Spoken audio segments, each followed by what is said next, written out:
তো Bajaj discover bike তো inner এই বাইকটি প্রবলেম হচ্ছিল যেটা আমরা আমরা ওনার মুখ থেকেই শুনবো আসলে এই বাজাজ ডিসকভার 125 এই বাইকের কি প্রবলেম হচ্ছিল।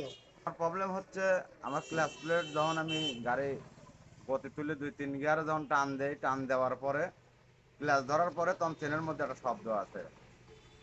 তো আসার পরে গাড়ি আমার এলো মেলো, মানে গাড়ি চালানি কেমন যেন আমার কাছে ধরতে লাগে না। ঝাঁকি তারপরে পারে।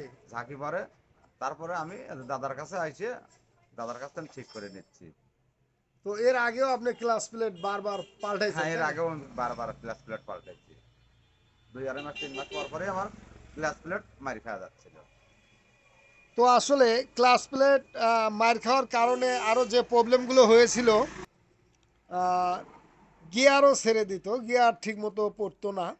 তো প্রবলেম হয় ক্লাস প্লেটের জন্য বা ক্লাস অ্যাসেম্বলির জন্য, যেগুলো আমরা কিন্তু ইঞ্জিন খুলেছি, এটা কিন্তু ওই চেনের মধ্যে শব্দ যাচ্ছিল না। তো যদিও আমরা ক্লাস সাইড খুলেছি ক্লাস প্লেট দেখার জন্য, আমরা দেখছি আসলে ক্লাস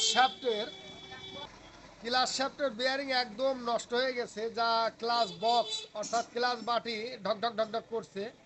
যার জন্যই কিন্তু ইঞ্জিনের মধ্যে থেকে সাউন্ডটা চলে গেছে চেন সাইডে। তো আসলে ক্লাস প্লেটের জন্য যে সমস্যাটা হয় সেটা হলো 1-2 গিয়ারে থাকলে ক্লাস ধরে ক্লাস ছাড়তে গেলে চেনের মধ্যে শব্দ হয় খড়খড় খড়খড়।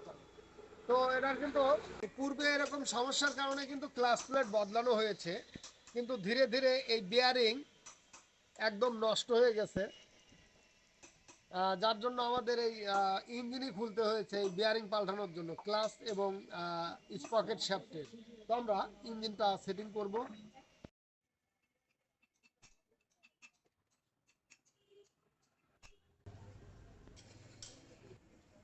62-3 বিয়ারিং, দুটাই 62-3 থাকে। ক্লাস সাইডেও যেটা যে বিয়ারিং থাকে, প্লাস স্পকেট শ্যাফটেও সেই বিয়ারিংই থাকে।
তো এখন ক্লিয়ার।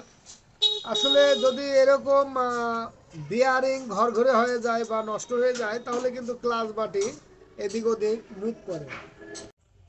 আমরা পাশাপাশি হেডের ভাল্ব খুলেছি, যেহেতু আমরা ইঞ্জিন খুলেছি এর জন্য হেডের ভাল্ব একদম বসে গেছে, যা যদি আমরা ভাল্ব লাগানো অবস্থায় এদিক দিয়ে যদি আমরা ফু দিচ্ছি দেখা যাচ্ছে যে হাওয়া লিক করছে, অর্থাৎ ভাল্ব একদম খেয়ে গেছে। যার জন্য আমরা নতুন হেডের ভাল্ব সেটিং করে দেব। দুটো ভাল্বই কিন্তু খেয়ে গেছে, হেডের ভাল্ব খেয়ে গেছে এবং সিটটা বসে গেছে, খেয়ে গেছে। এর জন্য আমরা সিট কাটিং করেও দেবো।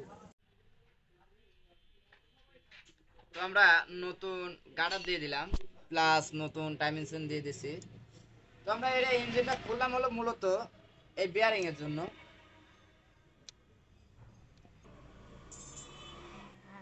এই বিয়ারিং এর জন্য বিয়ারিংটা আর কি ভেঙে গেছিল, ঠিক এই বিয়ারিংটা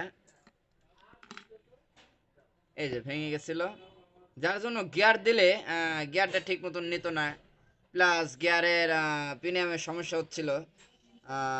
গাড়ি চলতে গেলে দেখা যাচ্ছিল ইঞ্জিনের মধ্যে ব্যাড নয়েজ আসে। এর জন্য আমরা বিয়ারিংটাকে দিয়ে দিলাম। তো তো প্রথমে এই মোটা ওয়াশারটা নিচে যাবে, তারপরে বুশ, তারপরে ক্লাস বাটি। ক্লাস বাটি ঢোকানোর সময় এই ময়েল পাম্প পিনে আমরা সবসময় দেখে রাখতে হবে, এটা প্লাস্টিক ল্যাম্প, যদি বেকায়দা ভাবে লাগে তাহলে ভেঙে যাবে। তো তারপরে যাবে ওয়াশার।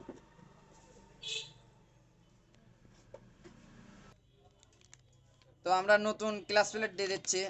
ক্লাস প্লেটও নষ্ট হয়ে গেছিল বিয়ারিং ভাঙার কারণে, অরিজিনাল। Original class plate.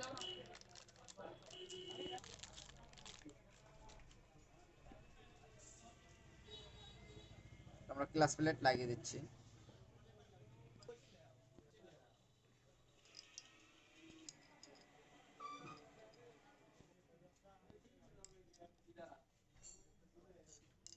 তো আমরা প্রতিটি কাজই এরকম দেখে দক্ষতার সহিত যদি কাজ করে দেই তাহলে কিন্তু বাইকগুলো পুনরায় ভালোভাবে চলবে। তো ধন্যবাদ সকলকে, ভালো থাকুন, সুস্থ থাকুন।